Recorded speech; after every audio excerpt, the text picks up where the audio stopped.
Shalom, nama saya Felicia Stefani dari kelas 10-1. Di sini saya ingin men-sharingkan sedikit tentang kelahiran dan kematian Tuhan Yesus. Mari kita buka dalam Matius 1 ayat 18. Saya bacakan Matius 1 ayat 18, beginilah firman Tuhan. Kelahiran Yesus Kristus adalah seperti berikut. Pada waktu Maria, ibunya, bertunangan dengan Yusuf, ternyata ia mengandung dari Roh Kudus sebelum mereka hidup sebagai suami istri. Mari kita buka lagi dalam ayat Yesaya 9 ayat 6. Saya bacakan Yesaya 9 ayat 6, beginilah firman Tuhan. Besar kuasanya dan damai sejahtera tidak akan berkesudahan.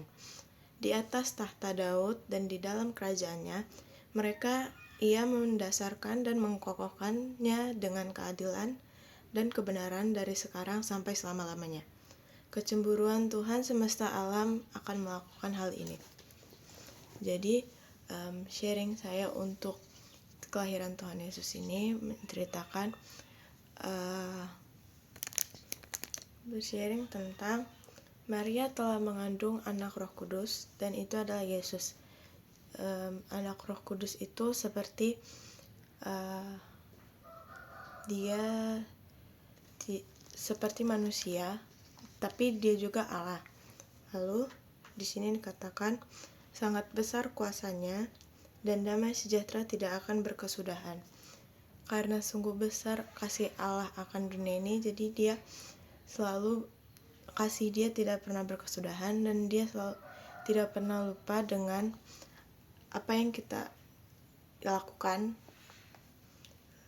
Terus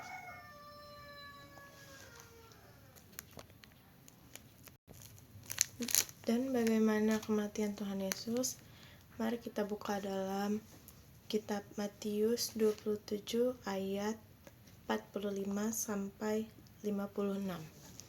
Saya bacakan Matius 27 ayat 45 sampai 56, begini firman Tuhan.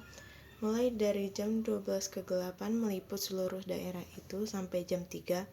Kira-kira jam 3 bersautlah Yesus dengan suara nyaring, Eli, Eli, lama sabachthani. Artinya, Allahku, Allahku, mengapa engkau meninggalkan aku? Mendengar itu, beberapa orang yang berdiri di situ, ia memanggil Elia. Dan segeralah datang seseorang dan ia mengambil bunga karang, mencelupkannya ke dalam anggur asam, lalu mencukupkannya pada sebatang bulu dan memberi Yesus minum. Tetapi orang-orang lain berkata, jangan, baiklah kalian lihat, apakah Elia datang untuk menyelamatkan dia? Yesus berseru pula dengan suara nyaring lalu menyerahkan nyawanya, dan ialah tabir bait terbelah dua dari atas sampai bawah, dan menjadilah gempa bumi, dan bukit-bukit batu terbelah, dan kuburan-kuburan terbuka, dan banyak orang kudus yang telah meninggal bangkit.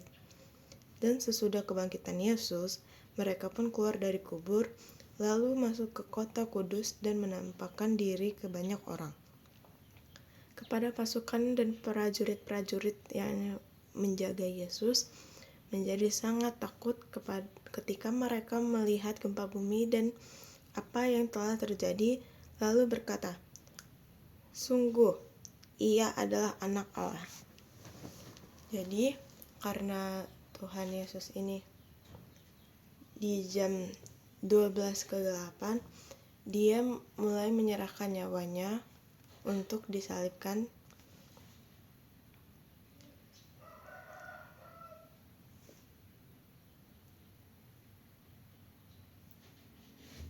Setelah dia diberikan minum dengan anggur, dia dengan orang-orang di sana banyak yang telah mencaci maki dia.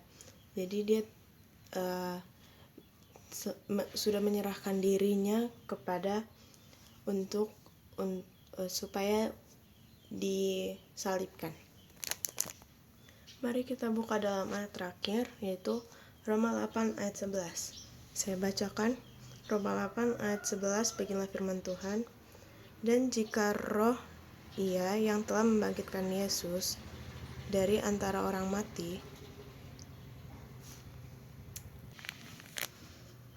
diam di dalam kamu, maka Ia telah membangkitkan Kristus Yesus di antara orang mati, akan menghidupkan juga tubuhmu yang fana itu oleh Roh-Nya yang diam di dalam kamu. Jadi segitu saja firman dari saya. Shalom.